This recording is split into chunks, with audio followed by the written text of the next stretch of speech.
Bonsoir et bienvenue. Voici les titres de ce journal de 20h.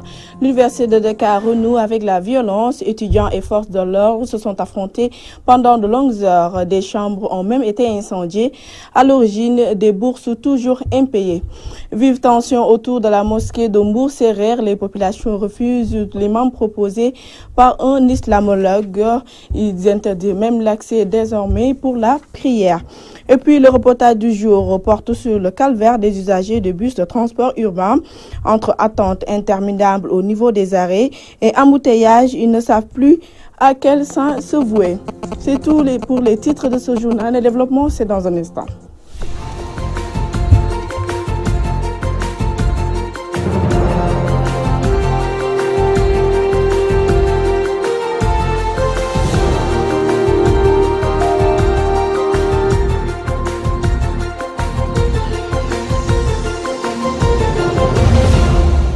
Merci de nous accueillir chez vous. Violent affrontement ce jeudi matin entre forces de l'ordre et étudiants de l'université Cheikh Anta Diop de Dakar. Contre les jeux de pierre, les pensionnaires de l'UCAD et les policiers ont usé de la force.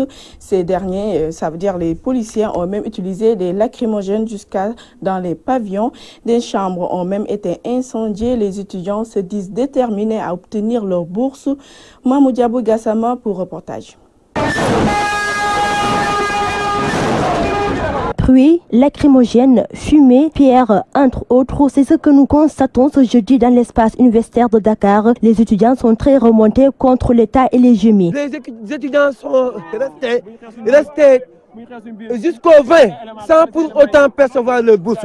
Ce qui est inadmissible pour un gouvernement qui se dit compétent. Il y a ce qui s'est passé à l'université aujourd'hui. Une chambre s'est enflammée entièrement. C'est la chambre 28 PM5 par les gémis. Ils ont lancé des lacrymogènes là-bas et la chambre a pris feu.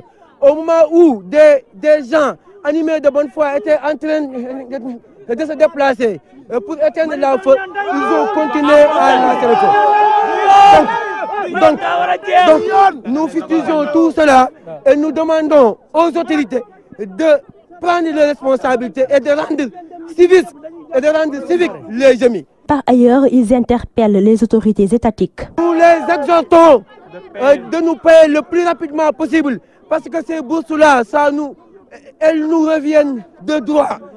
Nous le disons également qu'à partir de ce jour, jusqu'à ce qu'il n'y ait pas de paiement, nous serons toujours sur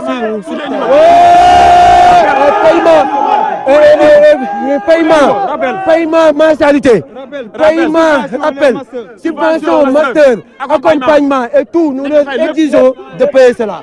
Les étudiants se disent déçus par le comportement des hommes détenus qui ont violé ce jeudi les lois en franchissant l'espace universitaire. Par ailleurs, ils réclament auprès du gouvernement ce qui leur revient de droit. Mbour Serer, la gestion de la mosquée divise les fidèles et face à la vive tension qui règne dans le quartier, les autorités ont décidé de fermer le lieu de culte dont l'accès est désormais interdit même pour les prières. Correspondant signé Tchernodaf. À Mbour Serer, il est formellement interdit aux musulmans d'entrer dans la mosquée, encore moins d'y prier. Il y a de cela 3 ou 4 semaines. Donc personne ne peut accomplir donc la prière du vendredi. Nous avons eu donc le commandement donc venant du commissariat de police pour nous interdire strictement donc de rentrer dans la mosquée. Nous avions même pensé de pouvoir accomplir nos prières au niveau de la cour de la mosquée pour ne pas entrer dans la mosquée, mais tous ces commandements ont demeuré infructueux. Donc voilà, aujourd'hui, nous sommes toujours sur la bataille. C'est-à-dire que M. Ndjouga Dieng, le supposé être le propriétaire donc, de la mosquée, donc, a obtenu un certificat de démolir et de refaire la mosquée. Donc les autorités se sont basées sur ce certificat donc, pour fermer la mosquée. Sur les raisons de cette interdiction, les explications du porte-parole de la communauté musulmane de Mbour Serer. Nous sommes là et nous avons fait déjà des appels au niveau des autorités. Nous avons fait un appel pour leur demander de résoudre le problème dans les plus brefs délais. Parce que, comme vous le pouvez le constater, tout le monde actuellement est dans le désarroi. Parce qu'ils ne peuvent plus donc avoir accès à leur mosquée pour accomplir leur prière. Il avait engagé donc une procédure qui n'a pas abouti. C'est-à-dire qu'il voulait imposer son fils, je le dis haut et fort, il voulait imposer son fils comme imam. Un fils qui n'a même pas 20 ans, qui est un jeune, un habitué, comme tout le monde peut le constater. Il y a ses camarades qui sont là, ils l'ont longtemps vu fréquenter des boîtes de nuit et autres, jusqu'à en avoir même un accident avec sa moto Jakarta. Pour réintégrer leur mosquée, les musulmans de Mbour Serer décident d'ester en justice contre l'islamologue mis en question. Il veut nous imposer son fils là parce que, comme il le dit, il a un financement venant de l'Arabie Saoudite qui dit que toute personne qui va accomplir le salat tarawih, c'est-à-dire on prend le livre coranique, on commence la sourate Al-Baqarah jusqu'à la sourate An-Nas, ce que nous ne pouvons pas. Parce que déjà la santé ne nous le permet pas. En plus aussi les occupations donc, de la vie ne nous le permettent pas. Le matin on va au boulot, on descend à 18 h, juste on prend le petit pain et venir accomplir notre prière surrogatoire. Mais nous allons dénoncer ces actes au niveau du procureur de la République pour que la justice soit tranchée. Parce qu'on ne peut pas fermer une mosquée comme une grande mosquée comme ça. Charge au temple de Thémis de préciser si cette maison de Dieu est une propriété individuelle ou commune à tous les fidèles. Mbour, Thierno Daf, Radio-Télévision Walfadjri. Restons toujours dans la zone de Mbour pour parler de l'élection du bureau chargé de gérer le forage d'Nguerkhor dans la commune de Khelcom Birane qui a failli virer au drame. Les populations armées de machettes et de coupe-coupe ont boudé le scrutin avant de déclarer la guerre aux organisateurs. Ils accusent l'adjoint au sous-préfet et les deux chefs de village d'avoir boycotté ou bien d'avoir même violé les règles qui régissent le vote, nous dit Alassane Ba.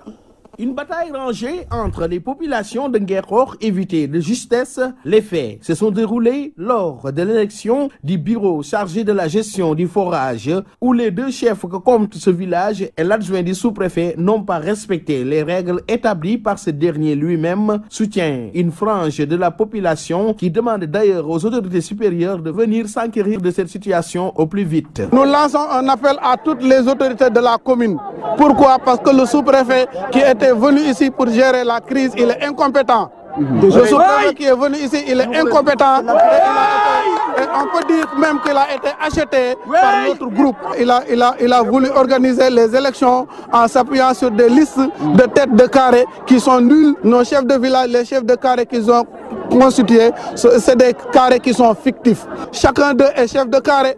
Et s'il a 3 femmes, ces 3 femmes sont chefs de carré. S'il a des enfants, la liste de ses enfants sont des chefs de carré. Cette partie des populations qui se disent même être prêtes à sacrifier leur vie pour en finir avec ces deux chefs de village qu'elles accusent de détournement et de gestion nébuleuse exigent leur départ et une nouvelle élection de chefs de village. Nos deux chefs de village ne versent pas comme il le faut intégralement les taxes de la commune. En ce qui concerne les intrants agricoles, ils utilisent ces intrants agricoles-là, ils les détournent à leur propre fin. Il y a aussi d'autres problèmes qui sont là, comme la gestion, n'est-ce pas, du forage. Nous voulons tout simplement qu'on organise des élections pour élire un chef de village qui sera un seul chef de village. La construction d'une nouvelle mosquée à côté de la première du village, un autre volcan qui dort dans Nguerkhor. Les deux mosquées, c'est un autre problème. Il faut dire que c'est toujours le problème de la gestion du village par ces deux chefs de village-là. Et ils ont fait un forcing. Le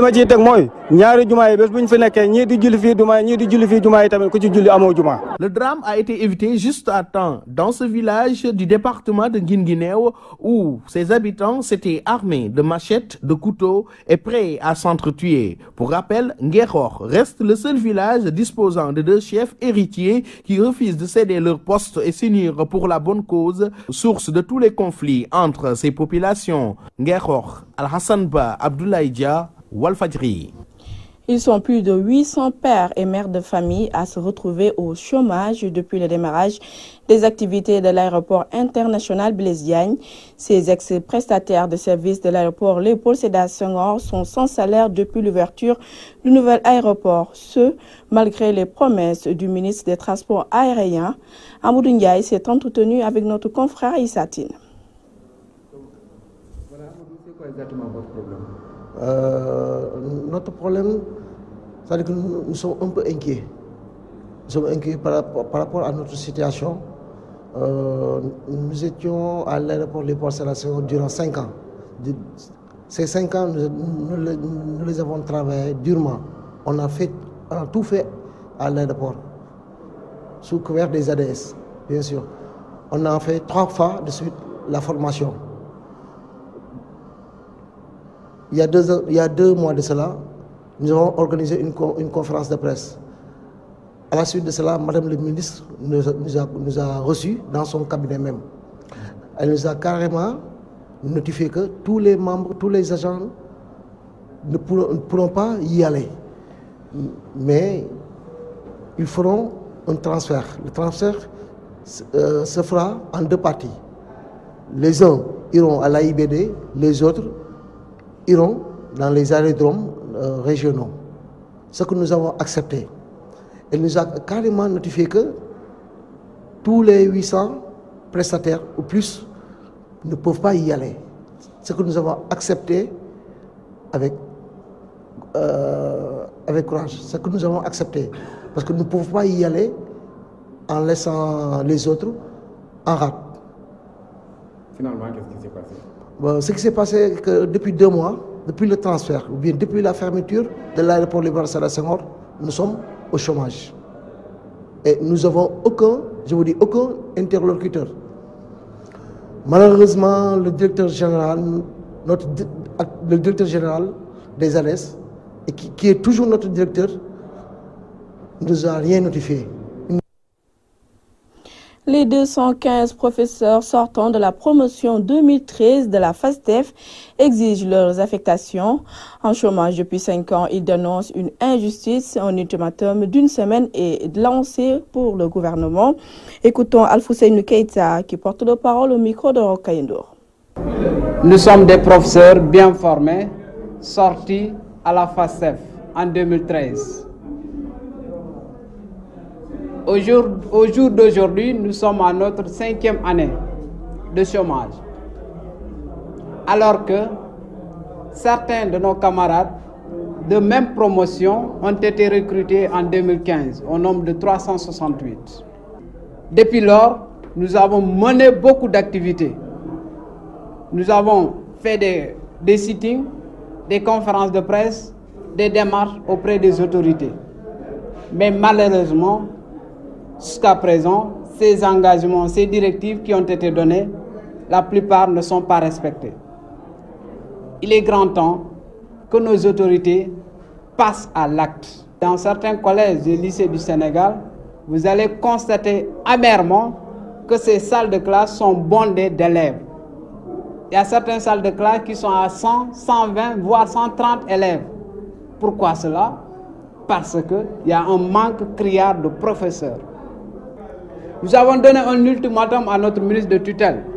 Jusqu'à la semaine prochaine, si rien n'est fait, les sortants de la FASTEF et leurs parents et l'ensemble des syndicats vont organiser une grande marche nationale pour montrer leur indignation, pour montrer l'injustice qui s'abat sur eux.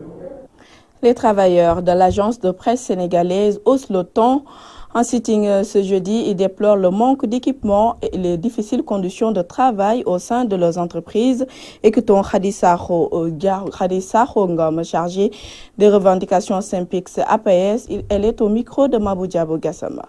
Notre sitting entre dans un plan d'action global qu'on a commencé à dérouler depuis le lundi dernier. Il s'agissait à travers ce sitting de dénoncer les conditions de travail que nous vivons au niveau de l'agence de presse sénégalaise. Je pense que les conditions de travail que nous vivons actuellement sont d'ordre structurel mais aussi d'ordre conjoncturel. On a des problèmes au niveau macro mais également au niveau micro. On a des problèmes au niveau interne Mais je pense que le plus grand problème actuellement, c'est au niveau structurel.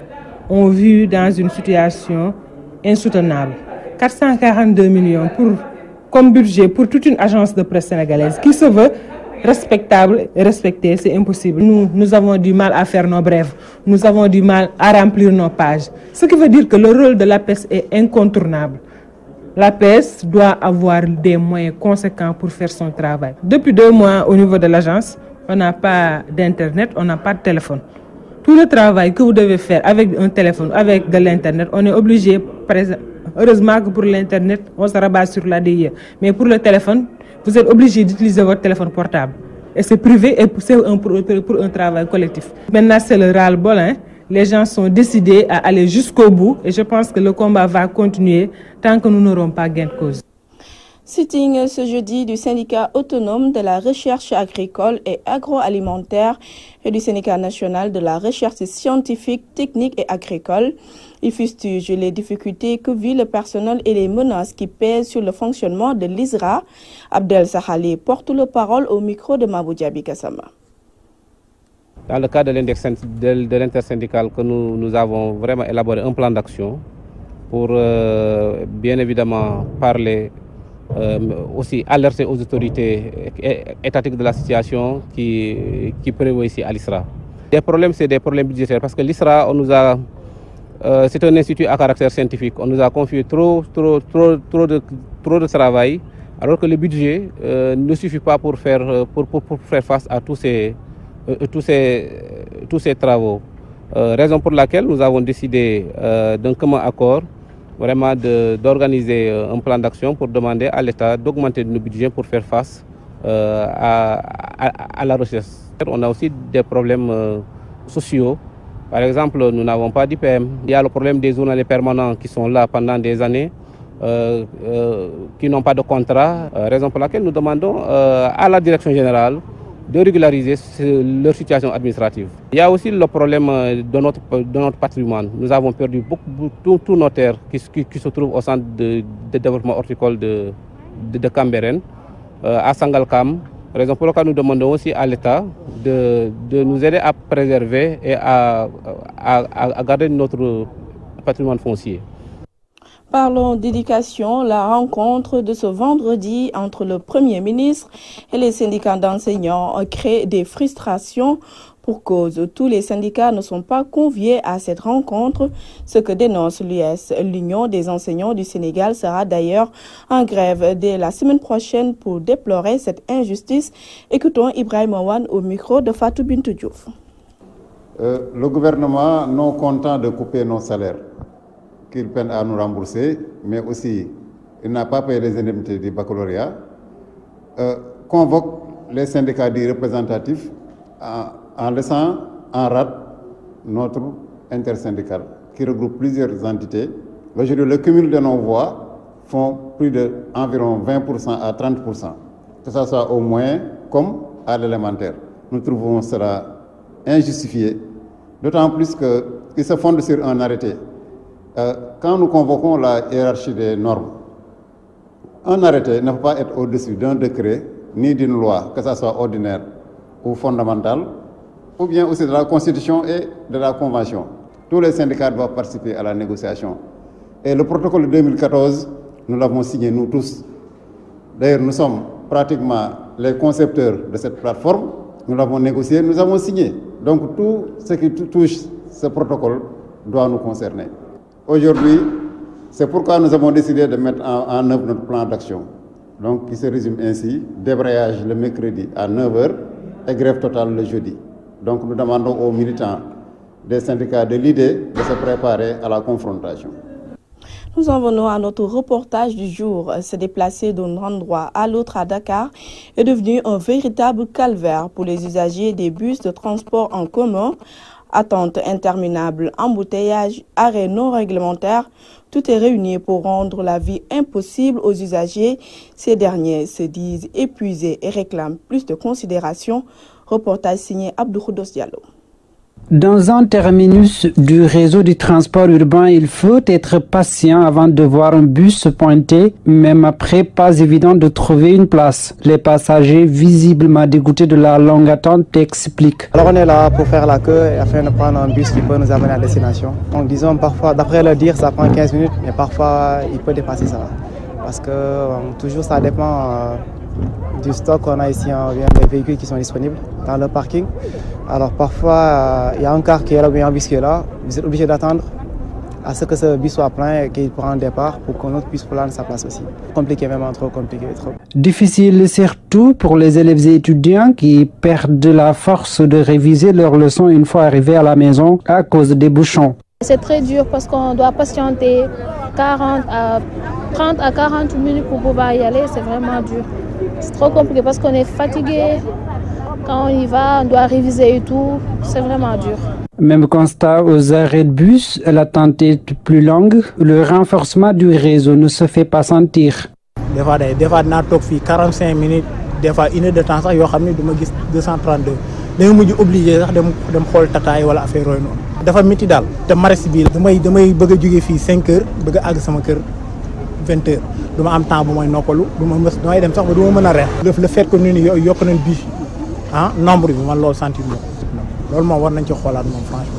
Transport urbain à Dakar, une véritable galère pour les usagers qui appellent les autorités compétentes à se pencher sur la question. Entre attente et embouteillage, nombreux sont les Dakarois qui passent tout leur temps sur les routes. Ce reportage de Abdou Khoudos Diallo met un terme à ce journal. Retrouvez Awadjoum Ndiaye Diagne pour la suite de votre magazine édition du soir. Passez une excellente fin de soirée en compagnie des programmes de Walfadjri. Au revoir.